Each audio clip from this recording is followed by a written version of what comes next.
We got to direct that energy. That's what our brain does. It's a compass. It directs us somewhere, and the emotion is the energy that drives us there. So when you have coherence in the brain, and you have coherence in the heart, now you have greater effects on the nature of reality.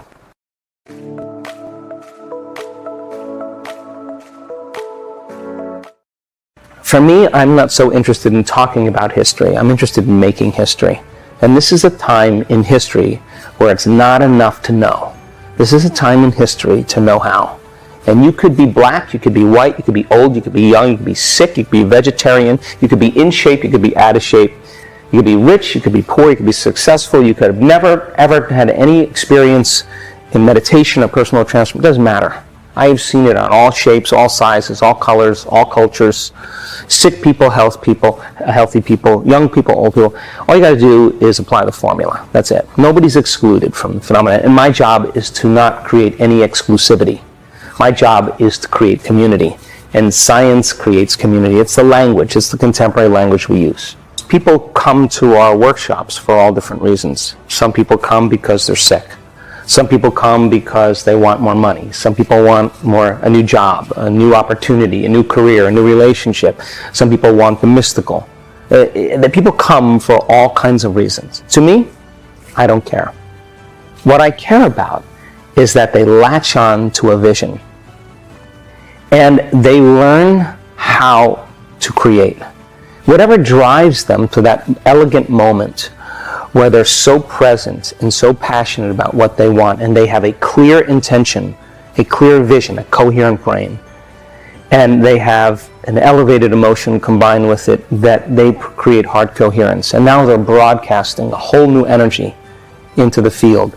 And whatever we broadcast into the field is our experiment with destiny. So I want people to know the how. Because we have plenty of people that have made millions and millions of dollars that were living in the backseat of their car or filed bankruptcy. We have plenty of people that were stage 4 cancer, serious health conditions that are healed. But really, people think they come for those reasons, but we come for wholeness. That's why we come.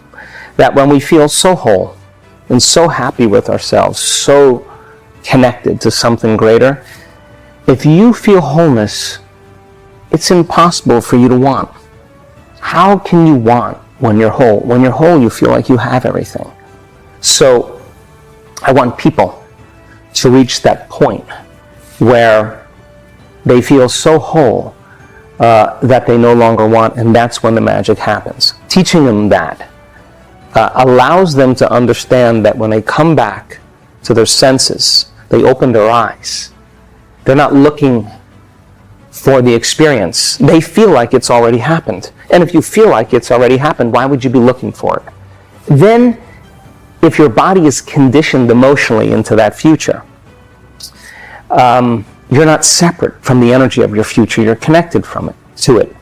But the moment you get in traffic and you start getting angry, you get on the line at the bank and you start getting impatient, or you're sitting in a staff meeting and you start judging a coworker, you just disconnected from the energy of the future, and now you're back to the energy of your past, and you've done nothing wrong. You just lost your connection to the future. Now, the importance of that is to notice that you're disconnected. And if you say to me, well, that person made me feel this way and think this way, I'd say, oh my gosh, you're back to the unconscious program of being a victim in your life. The victim is saying that someone or something is controlling how I think and feel.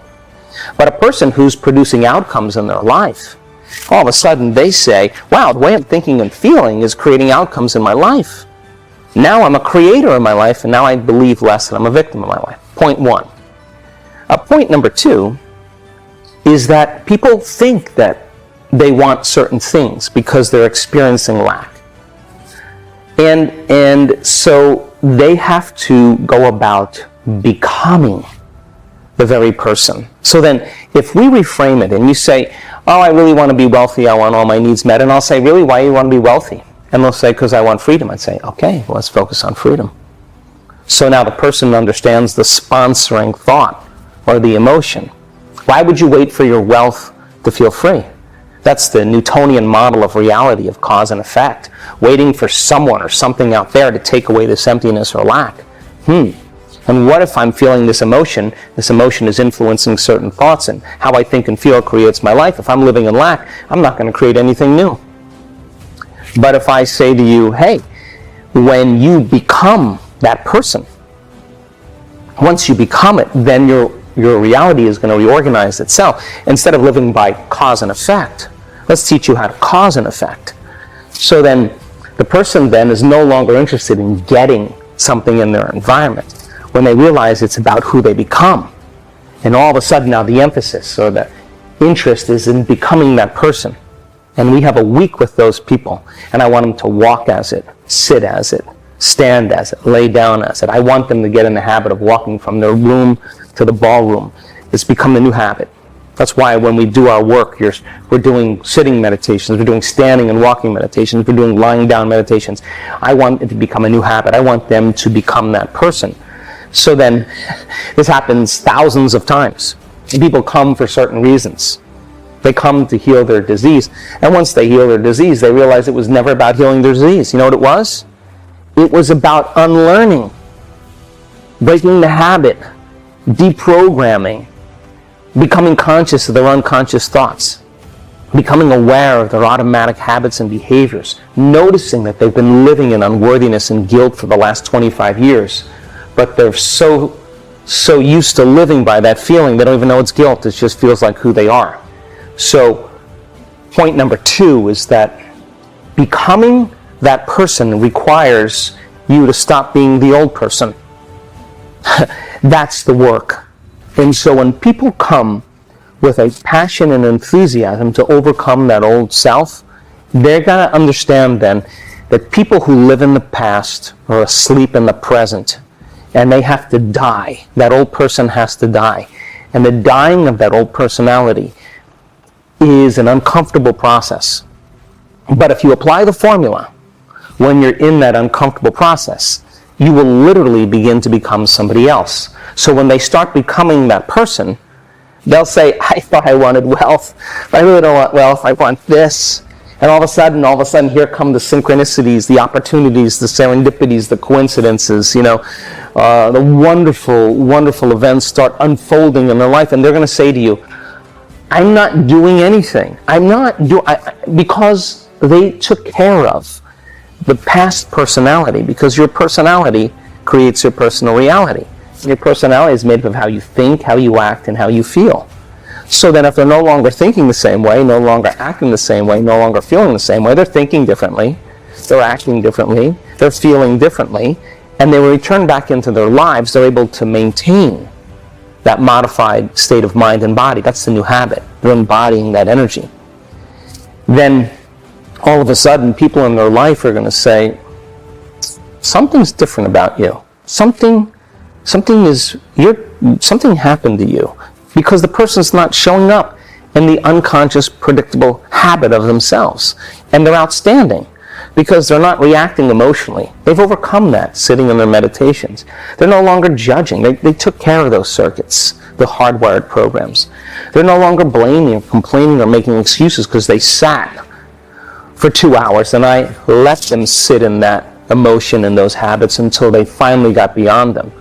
Now, that's the work. So that person that they've had to conquer, that person they've had to overcome, that they had to become conscious of so they would not go unconscious again. The side effect of that is self-love. The side effect of that is a level of satisfaction with yourself that allows you to be satisfied with others. And people who judge themselves will judge others. People who hate themselves will hate others. People who are impatient with themselves will be impatient with others. People who abuse themselves will abuse others. People who love themselves will love others. People who feel a gratitude for their effort will have gratitude authentically in their life. People who are joyful because they sat in the fire and something changed are going to naturally be joyful, not because they need a car or a wardrobe or a vacation. to feel that, they feel joyful because they really feel joyful. It's not coming from out there, it's coming from in here. They will be joyful in their lives, and it'll be real. So we're just seeing a community of people reaching that consciousness, and they're not relying on somebody out there to bring them joy. They're joyful because they're in love with who they are.